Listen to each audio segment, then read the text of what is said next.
Lockdown, खुलता बंद होता लॉकडाउन, मजदूरों पर मार करता लॉकडाउन। मगर मौजूदा सरकार के लिए तो ये लॉकडाउन बहुत बड़ा अवसर सिद्ध हुआ है। उसके तमाम मंसूबे पूरे हो रहे हैं। मजदूर विरोधी कानून लाए जा रहे हैं, प्राइवेटाइजेशन और तेजी से किया जा रहा है। ट्रेन अब तो खदानों का भी प्राइवेटाइजेशन हो रहा है, खास तौर से कोयला खदानों का, और उन खदानों का जिनमें कोयला जमीन में बहुत ऊपर है, जिससे कि ज्यादा से ज्यादा पूंजीपतियों को लाभ होगा और मजदूरों की बदहाली होगी।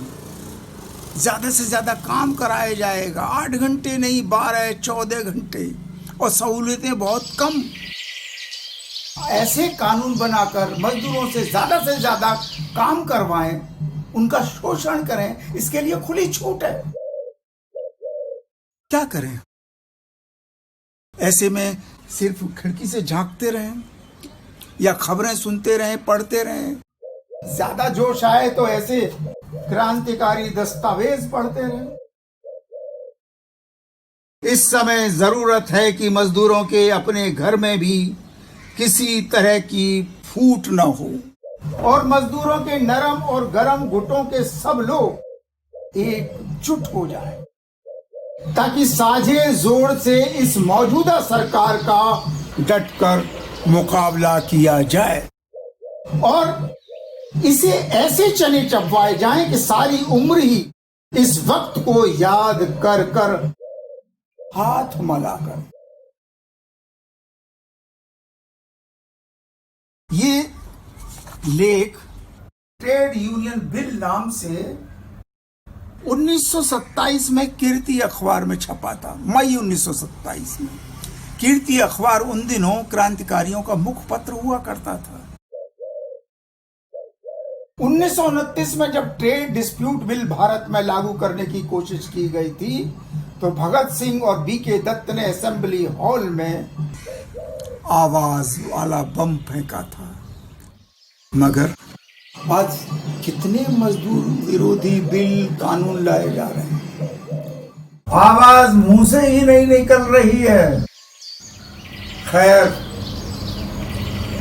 लड़ाई लंबी है, उसे लड़ते रहना है। इसलिए साथियों, इन सभी मारों को हमें याद रखना है, वही हमारी लड़ाई की प्रेरणा बनेंगे। इसी क्रम में कोरोना का रोना नाम से इस नाटक में हम इन स्मृतियों को दर्ज कर रहे हैं। तो चलिए चलते हैं अगले पड़ाव की ओर। नाटक कोरोना का रोना का 8वां दृश्य। मंच का पृष्ठभाग यानी कि अप स्टेज प्रकाशित होता है। किन्नरों का सामूहिक घर। अरे सुनो, आज 12 मई है। सरकार ने अभी अभी कही है कि मेरी बात सही है। अरे हाय हाय, यही के नाली में दही है। चुप और जा सुन ले बदकार, आत्मनिर्भर बना रही है सरकार। गुरु के अलावा सभी किन्नर ताली बजाते हुए आपस में मिलकर गीत गा रहे हैं, जैसे कि वे गीत को अभी अभी गढ़ रहे हो। आत्मनिर्भर बना रही सरकार, पैदल पैदल चला रही सरकार, भूख से लड़ना सिखा रही सरकार, अपनी खुजली खुजा रही सरकार। शरीर की बीमारी पे शोर मचो है खूब, समाज की बीमारी पर जमी तहरी दूर। राजनीति में लूट है, लूट सका तो लूट, पूंजी पापी एक है, समाजवाद में फूट। पान का बीड़ा मुंह में डालते हुए गुरु का प्रवेश। अरे मैंने देखी, तूने देखी, और एक महामारी, लाइलाज बीमारी, जिसमें गई जहेदा मारी। ये जहेजा का भूत तेरे से चिपट गया।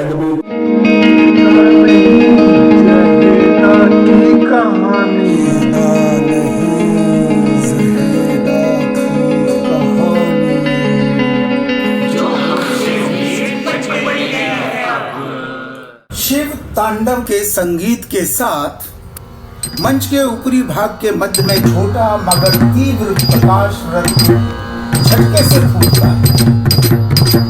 वहां एक छायामय युवती चक्रवात की तरह घूम रही है। युवती अचानक रुक गई। तू मेरे लिए परेशान क्यों है पगली? क्या कहानी है? मुझे भी सुना जरा। उसका ख्वाब साथ लिए तीनों बच्चों को। कलकत्ता से दिल्ली आए साथ लिए तीनों बच्चों को। मुकर गया वो जिसने किया था रोजगार का वादा। ठगा सा रह गया खाविंद उसका। ऊपर सीधा साधा वापस जाने को नहीं खेला, भटके इधर उधर। लग रहे थे लाल किले पर मिला एक किन्नर। दिया ठिकाना रहने को और दी पेट को रोटी। मिला नहीं रोजगार मगर ऐसी किस्मत खोटी। रोज लड़ती रही दहेजा, लाई गई क्यों दिल्ली। सुनता रहता बेबस खाबिद जैसे भीगी बिल्ली। होकर तंग हो गया एक दिन हामिद उसका गायब। इंतजार में बीते महीनों करे दहेजा क्या। खबर सुनी माँ दौड़ी आई, घर गिरवी रख पैसा लाई। बच्चे चले गए कलकत्ता, खुद रही ढूंढती खाबिद। ढूंढ लिया खाविंद को एक दिन ऐसी उसकी जिद। मिल तो गया किस्मत मारा मगर एक था अंतर। करवा कर ऑपरेशन वो था, नाच रहा बनके। दोनों मिले रोदन भर तड़पे, रहे रात भर साथ। पर सूरज उगने से पहले ऐसी बिछी बिसात। यमुना में जा कूदा खाविंद, वो ग्लानी का मारा। हारी नहीं ज़्यादा तब भी जैसे खाविंद हारा। पेट भरे बच्चों का कैसे हुई बहुत मजबूर। खड़ी हुई बाजार अंत में किया यही मंजूर।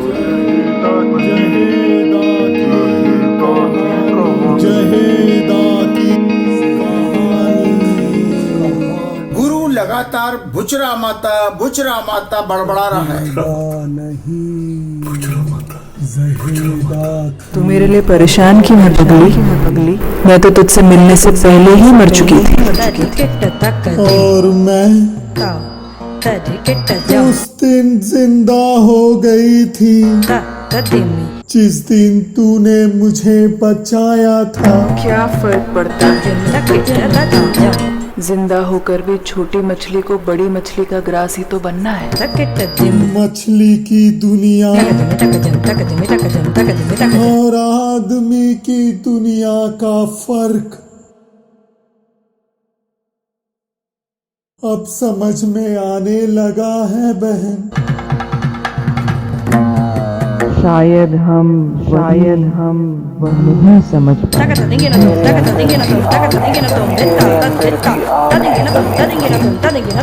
एक अलग आग है दमयंती।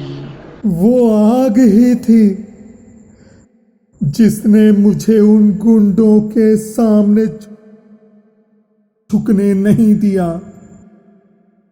मरना मंजूर किया। मर ही जाती तू उस दिन। 10-12 गुंडे तुझे लात घूंसों से पीटे ही चले जा रहे थे। हाँ, उस मार से खून के साथ साथ वो सब भी बाहर आ गया था जो उन्होंने इस भूखी को खिलाया था। हाँ, मैं उस दिन कूद पड़ी थी तेरे ऊपर। उस बेहोशी में भी सुन पाई थी मैं तेरी पुकार। इसे छोड़ दो, मर जाएगी अब। ऑर्गेनाइजर भी मेरे बाल पकड़कर चीखा था मुझ पर इसने मेरे क्लाइंट्स की बेइज्जती की है। तूने कहा था, मैं तैयार हूँ। कर लो जिसको जैसा करना है, एक्स्ट्रा पैसे भी नहीं लूंगी। हम दोनों को दो मुर्दों की तरह किसी गाड़ी में डलवाकर राजघाट के जंगलों में छोड़ दिया था। पार्श से संगीतमय उच्चार, अहिंसा परमो धर्म है, और उसी के साथ अंधकार फेड आउट।